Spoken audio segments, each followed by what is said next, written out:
Well, good evening, everybody. It's Chris here from the Whistle Stop Cafe in Mirror, Alberta.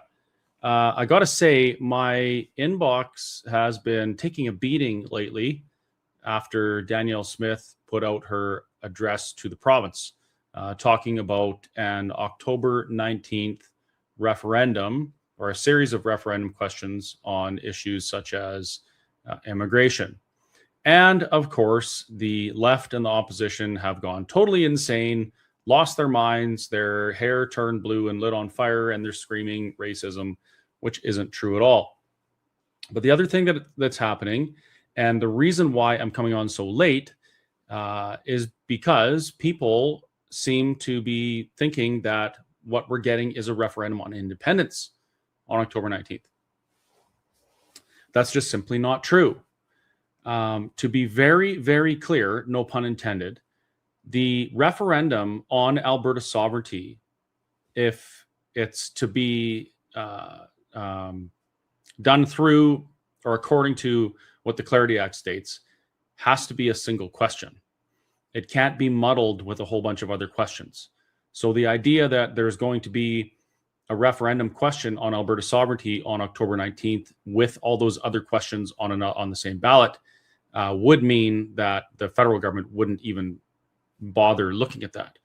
And if you know me, you know that I really don't care what the federal government thinks, and I'm a will of the people kind of guy.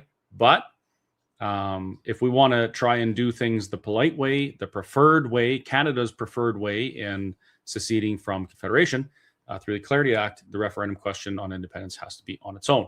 So what I'm going to do tonight is I'm going to play the video of Danielle Smith's address, and then I'm just going to respond to it kind of point by point.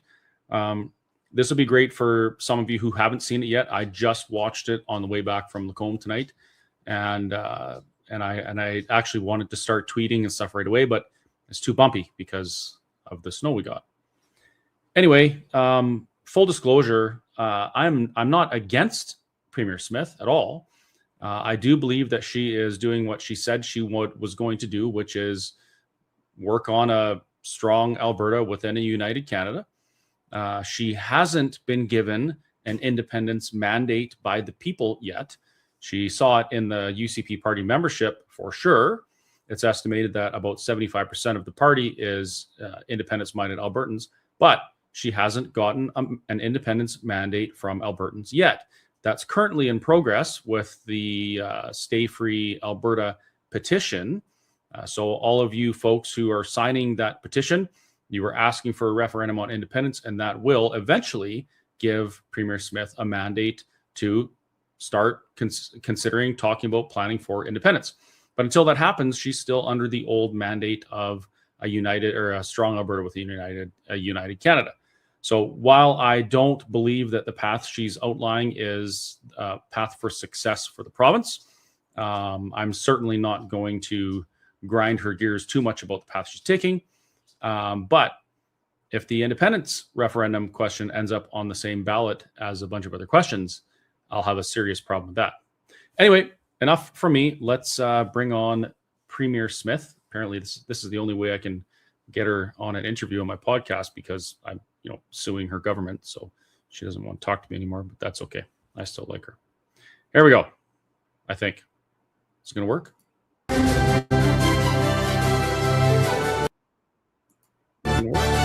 That's working.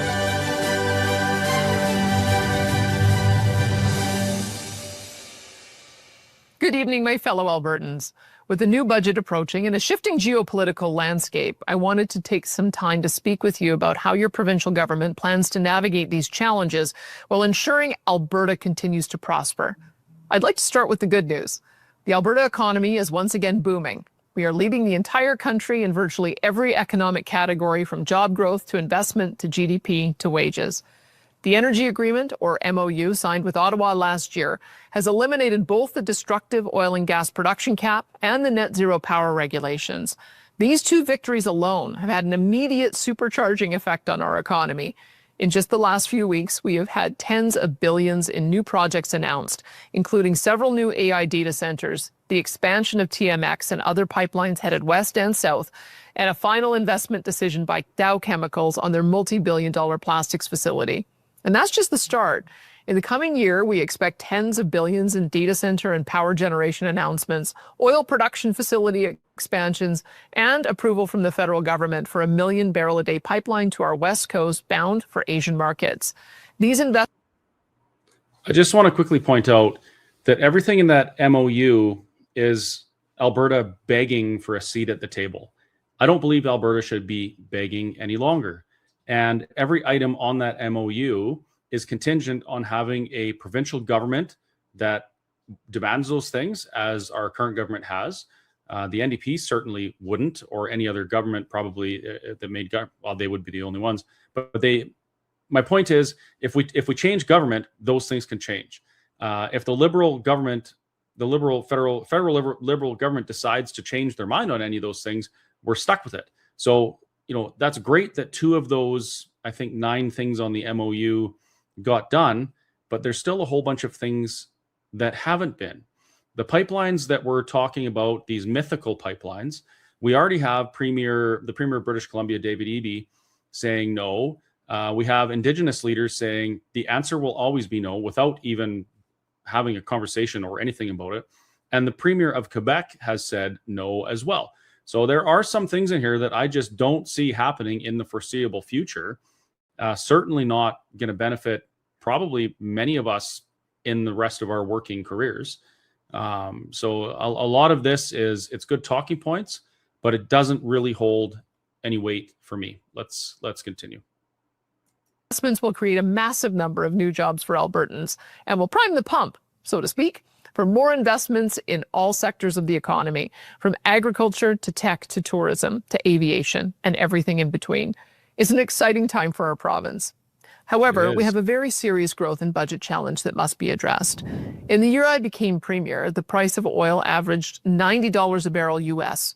These strong oil prices saw our budget enjoy royalty revenue of over $25 billion and a surplus of around $12 billion, which we used to build up the Heritage Fund and pay down provincial debt. Since that time, however, the price of oil has fallen by over $30 a barrel to around $60. Each $1 drop in the price of oil means roughly $750 million less in oil royalties for the province. The result? What had been a $12 billion surplus in 2023 at $90 oil has turned into a large budget deficit at $60 oil. This is not the first crash in oil prices our province has faced, nor will it be the last. What is unique about the current oil price crash versus others in the past is that our economy today is more diversified, resilient, and still growing despite the drop in oil price. To put it bluntly, people across the country and around the world continue to want to move to our province in very large numbers to pursue job opportunities and prosperity. In the past, Canada's responsible immigration policies, such as those under Prime Minister Stephen Harper, constrained international immigration to manageable levels in Alberta so that our province could keep up with the growth of our economy and population. It also ensured that new immigrants primarily arrived here with highly valuable skills, a good job, and started contributing income taxes the moment they arrived. That is the story of the vast majority of our amazing new Canadians who arrived here during that time and are now citizens. These Albertans were and are a huge strength to our economy and provincial culture. And then came Justin Trudeau's disastrous open border immigration policies, which have caused an unprecedented strain on our healthcare, education, and other social programs. In just the last 5 years of Trudeau's tenure, Alberta grew by almost 600,000 people to more than 5 million. Folks, I just want to say quickly, pay close attention to what Premier Smith is about to say over the next few minutes. She is about to make a case for Alberta independence. Well, Ottawa throttled our most important job-creating industries and prioritized immigration away from economic migrants and instead focused on international students, temporary workers, and asylum seekers. Adding 600,000 people in 5 years is like adding half the city of Calgary or Edmonton in 5 years. Although sustainable immigration has always been an important part of our provincial growth model, throwing the doors wide open to anyone and everyone across the globe has flooded our classrooms, emergency rooms, and social support systems with far too many people, far too quickly. I just saw a comment. Somebody pointed out she's talking about this stuff as all being Justin Trudeau's fault. Mark Carney is no different. I don't know if she's not talking about Mark Carney right now because, you know, negotiation tactic or something like that. But the new is the same as the old. Mark Carney, and Justin Trudeau, they have the same agenda. And as a matter of fact, Mark Carney was advising Justin Trudeau throughout a lot of that period. So it's not like we have a fresh new face that wants something different. It's the same guy with a different haircut. As just one example, our student population has skyrocketed by more than 80,000 students in just the last 4 years, and more than 140,000 students now having English as their additional language. Is it any wonder that our teachers and students are struggling so much with classroom complexity and crowding? To sum up our budget challenge, low oil prices combined with an out-of-control federal immigration policies are together driving unsustainable budget deficits, not just here, but across the country. That's the problem. So what's the solution? Today, I want to share with you a three-part strategy to address this budget challenge without resorting to deep and disruptive cuts to core social services. The long-term strategy was announced last year. Our government has already initiated an investment plan to build the Alberta Heritage Fund to more than $250 billion by 2050. We are already ahead of schedule by reinvesting rather than spending interest earned in the fund each year and investing the bulk of large surpluses in years with high oil prices like we saw in 2023. Our government has already doubled the Heritage Fund from roughly... I got to pause there for a second. Just to be clear, I'm not saying that Premier Smith is going to try and muddy the referendum question by having other questions on the ballot. I'm not saying that at all.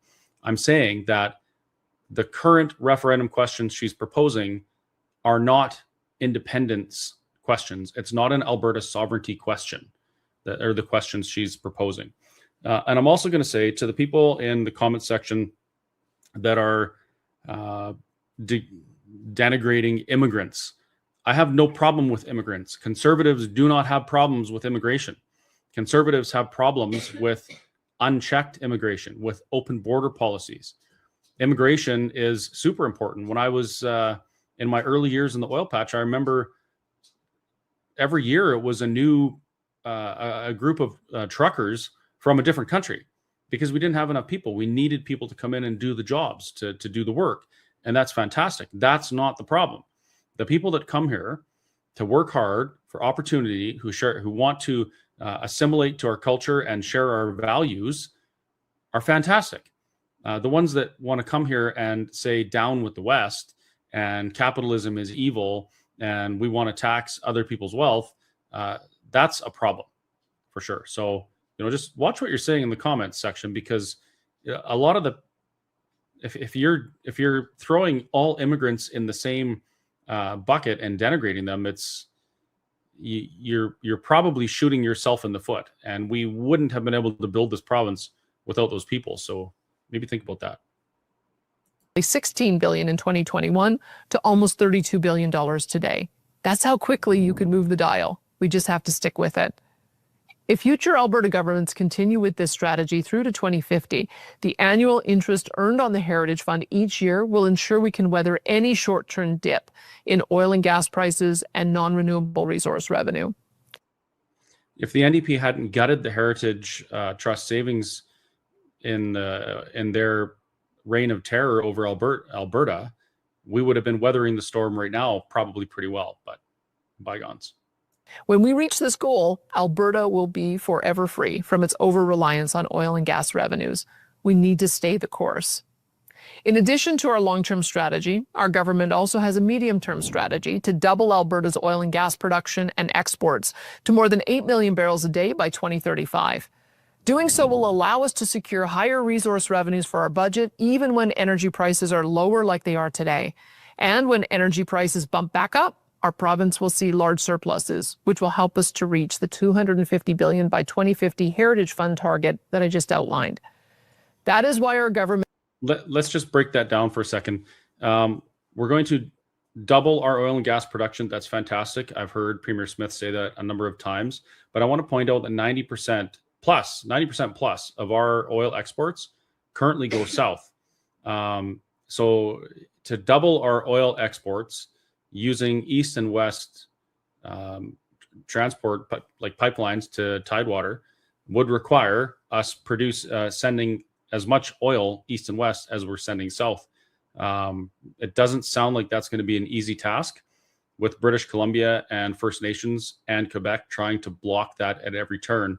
So it's just not something I'm going to hold my breath for.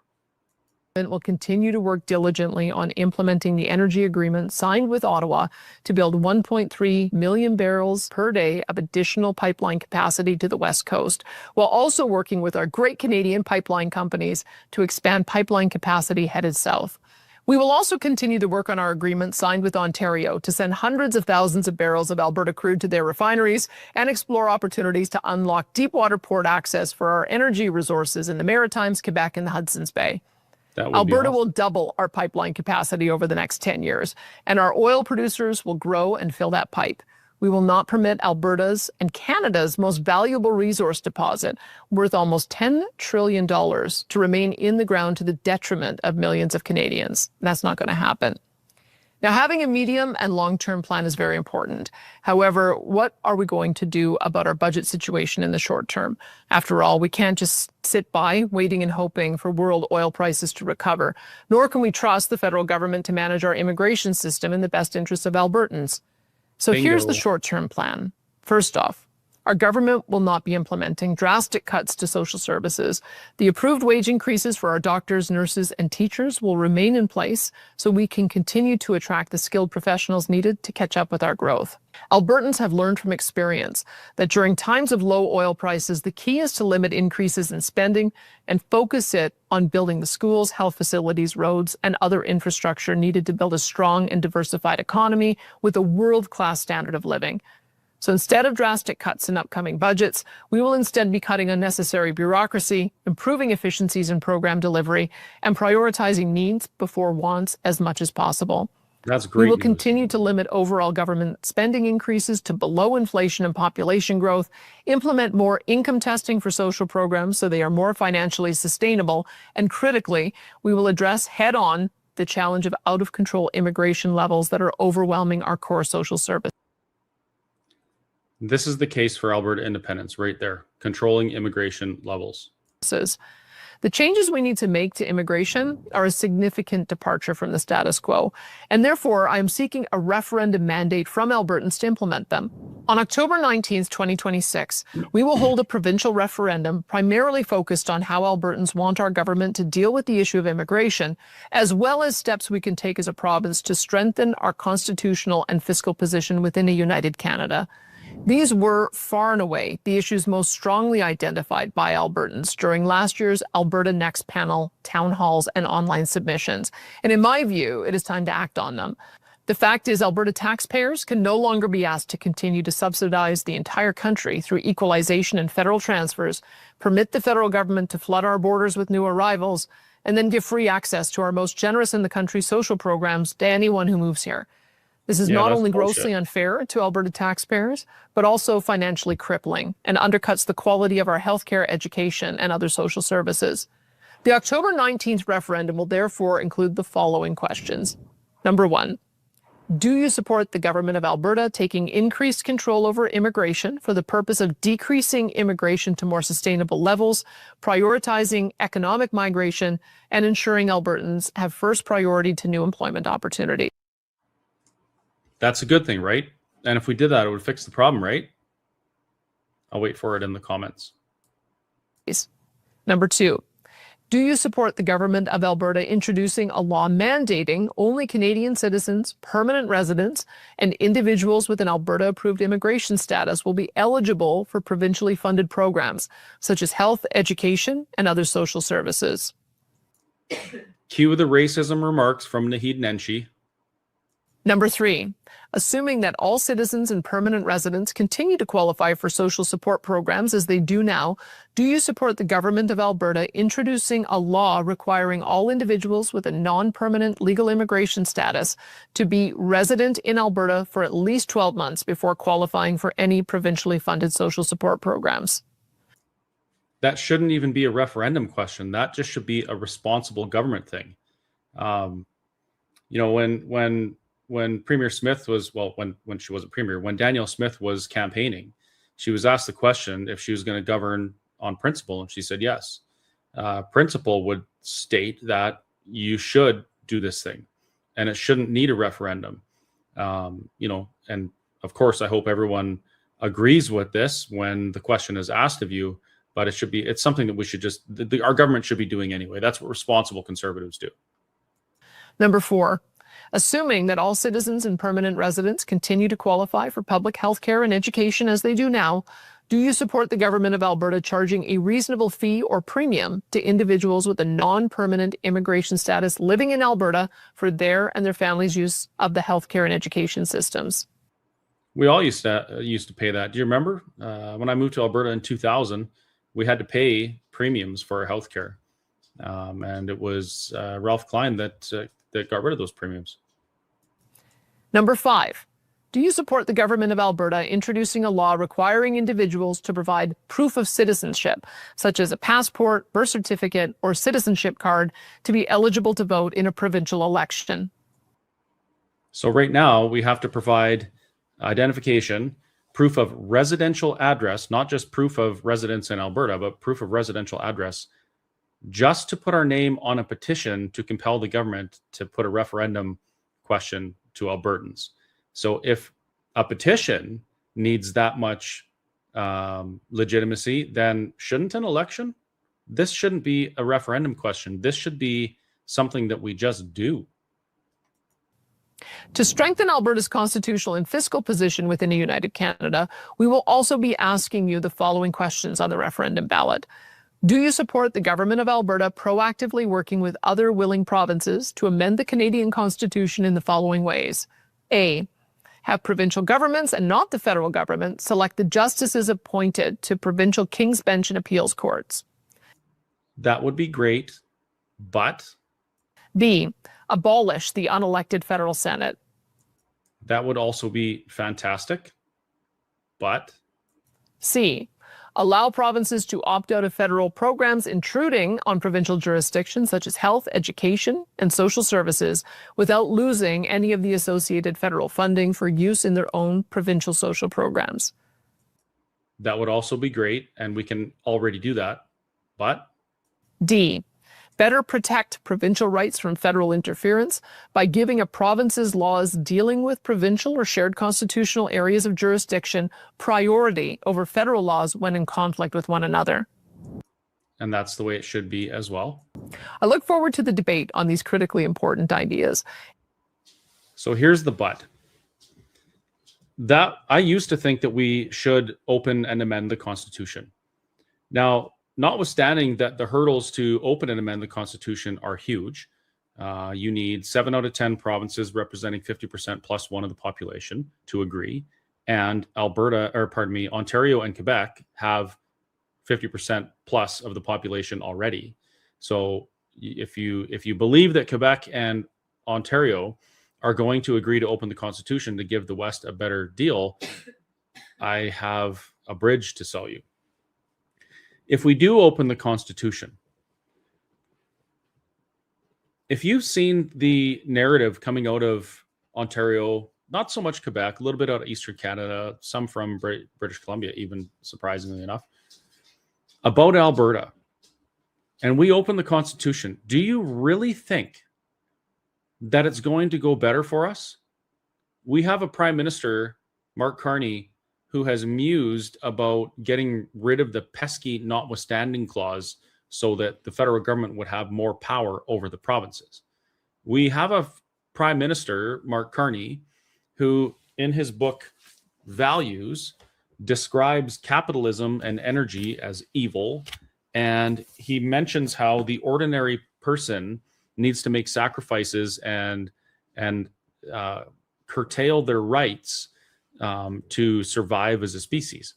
Do you really want the Constitution opened in that kind of climate? I believe if the Constitution gets opened, we'll get steamrolled by Eastern Canada again.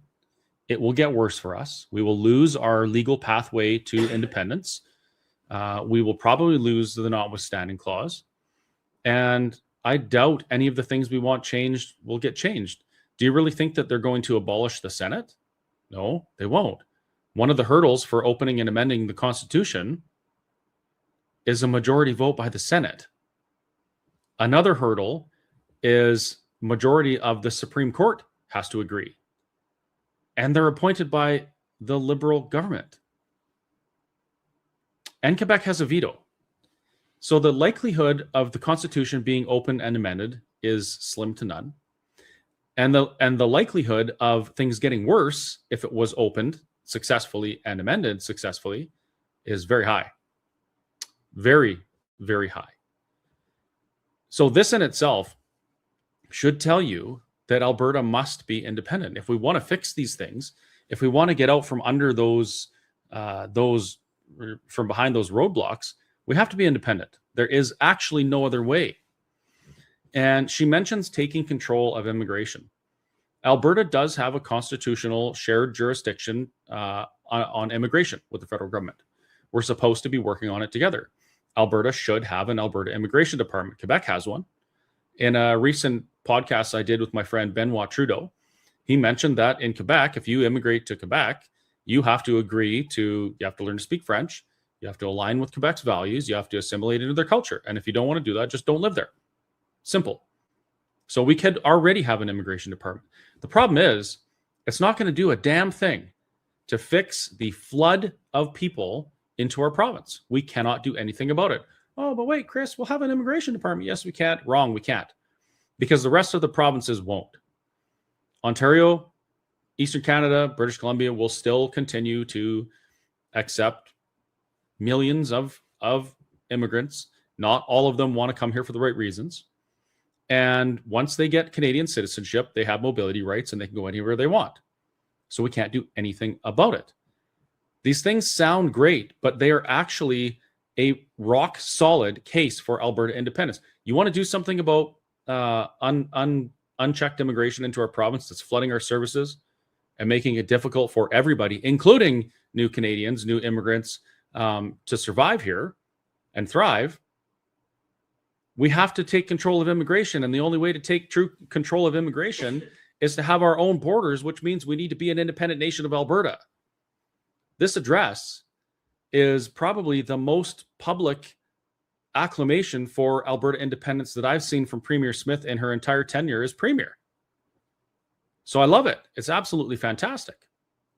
And I'm not saying these things to, I'm not trying to take a dig at her or anything like that. I'm just pointing out that what she wants to do, if she really wants to do it, there's only one way to do it.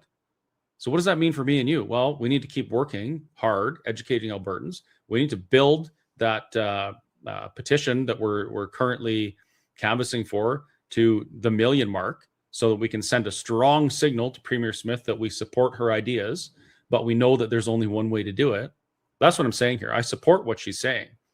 I agree that we need to do the things that she's saying or that she's asking if we want to do. I just know that there's only one way to do it. Let's finish. I think that's almost it for her. Let's see what she has to say. And to receive your decision on the questions outlined so that our government can get to work on implementing an immigration policy that puts the needs of Albertans first, as well as constitutional reforms needed to make Alberta stronger and more sovereign within a united Canada. In closing, I want you to know how confident I am in the judgment of Albertans on these and other delicate issues. Although there are some politicians and commentators that fear direct democracy, such as referendums, I do not. I trust the judgment of Albertans. I know that as a province, we will thoughtfully ponder, debate, and ultimately come to a wise decision on these questions that will benefit our families and our fellow Albertans for generations, just as we've always done. May our beautiful province forever remain strong and free. Thank you and good night.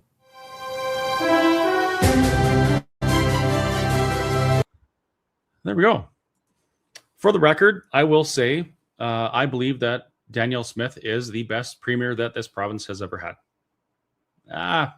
Ralph was pretty good too. I'm not against her at all. At all. I just can read between the lines, and I know exactly what Alberta needs to do to accomplish those things. I wish that, things could be exactly the way I want, and she would just immediately do all of those things. But I have a feeling, I know that there's a lot of things I don't know. Just like Danielle Smith, there was a lot of things she didn't know before she got premiership. At a premier's dinner in Bonnyville, I heard her say something like, I thought I could just get in and within 6 months we'd have everything fixed, but it's all just so broken, like implying that it can't be fixed. And I agree with her, except I don't believe it's broken. I believe it's operating exactly as it was intended to operate. In my journey into the Constitution and legislation and all those things that no one in their right mind ever reads, although we should, it's the law that governs us.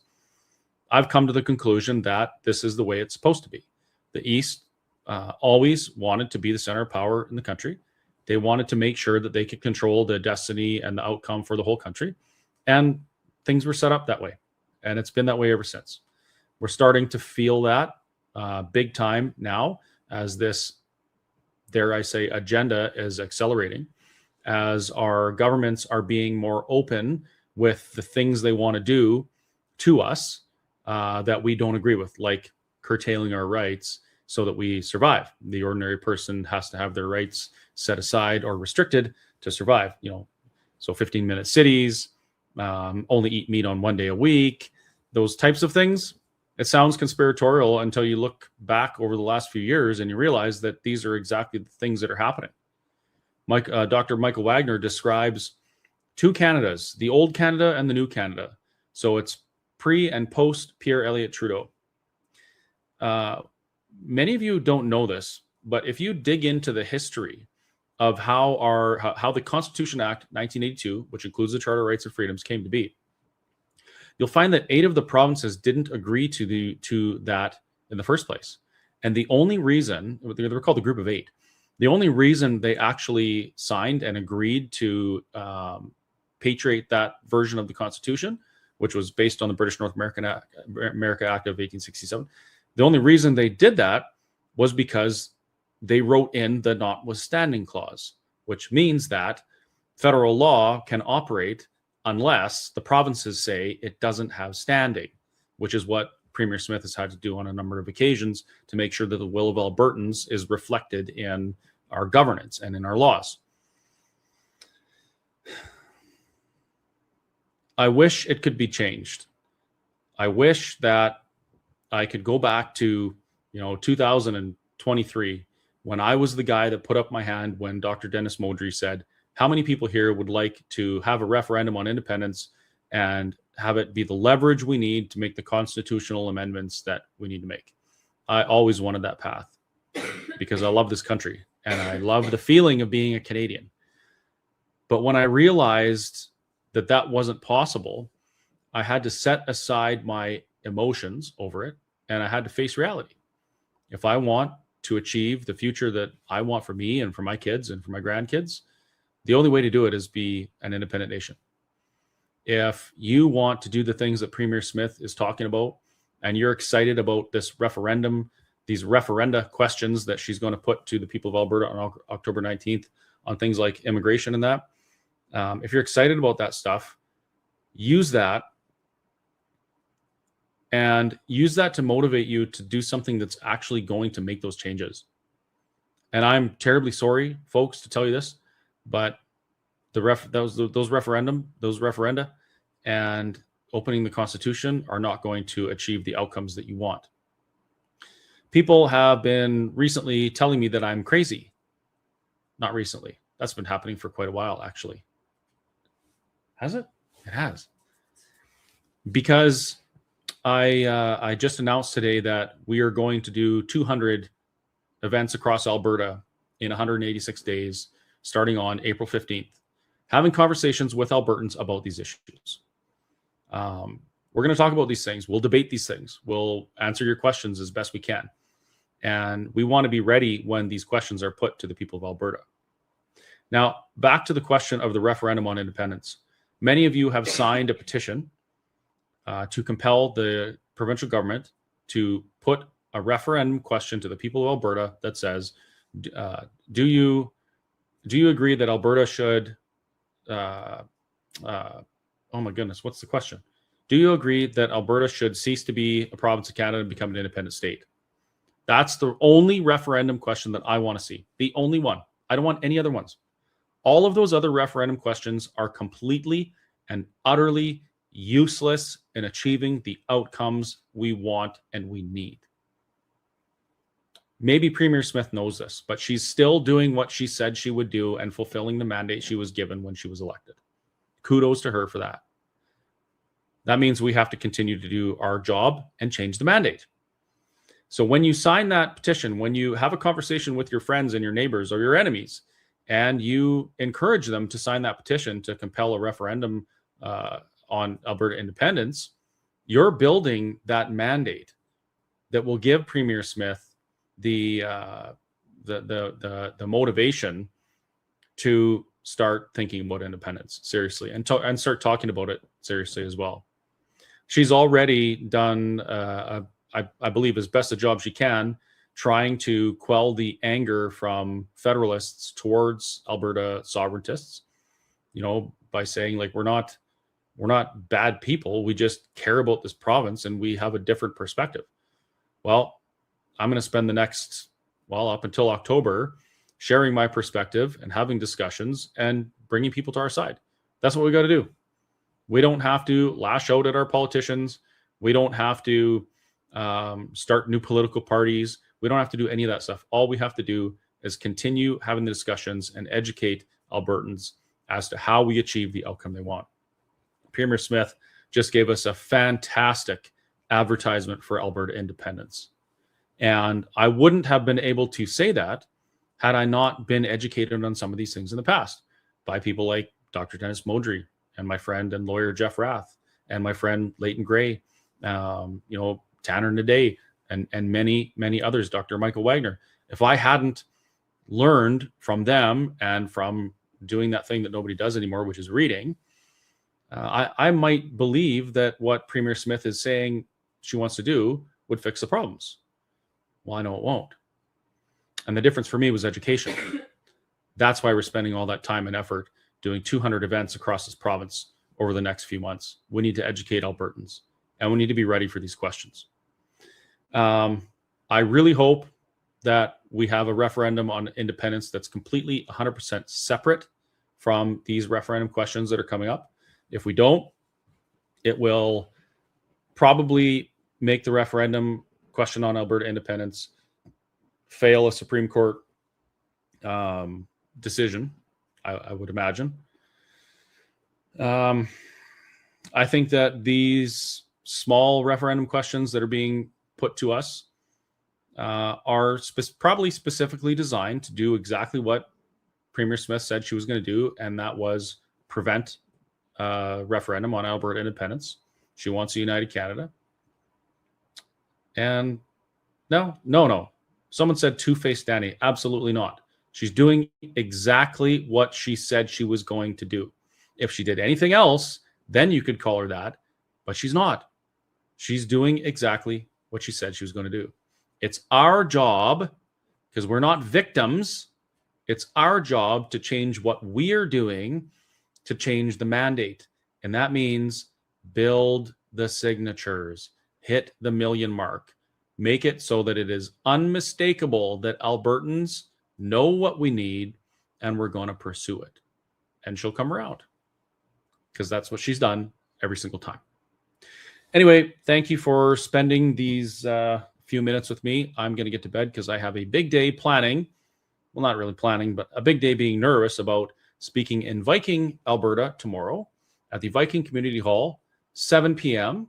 Be there or don't be square. Just be there.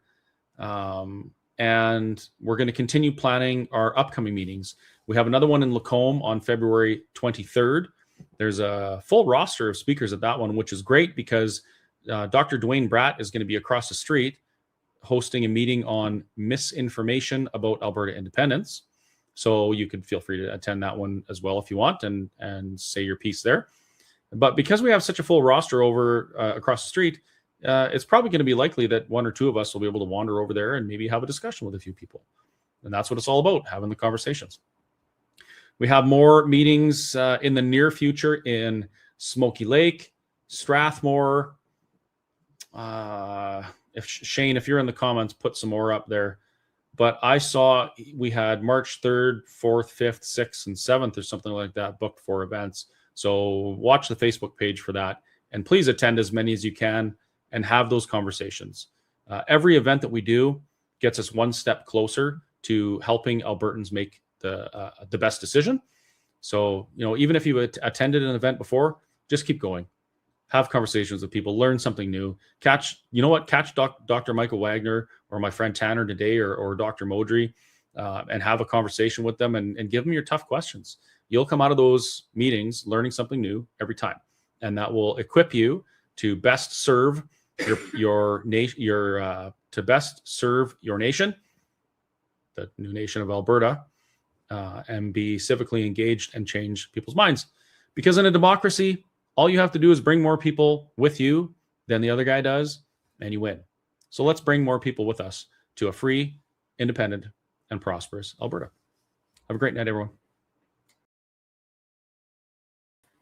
Do you want to see the Stumpy outro? Is that you enjoy that? All right, I'll put it up. Here she is.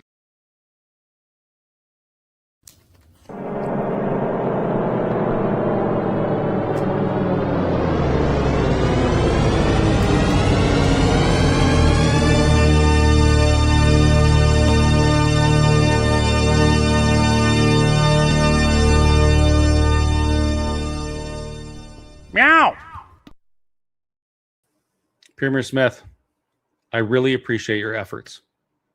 At every turn, you help show us that Alberta independence is necessary and inevitable.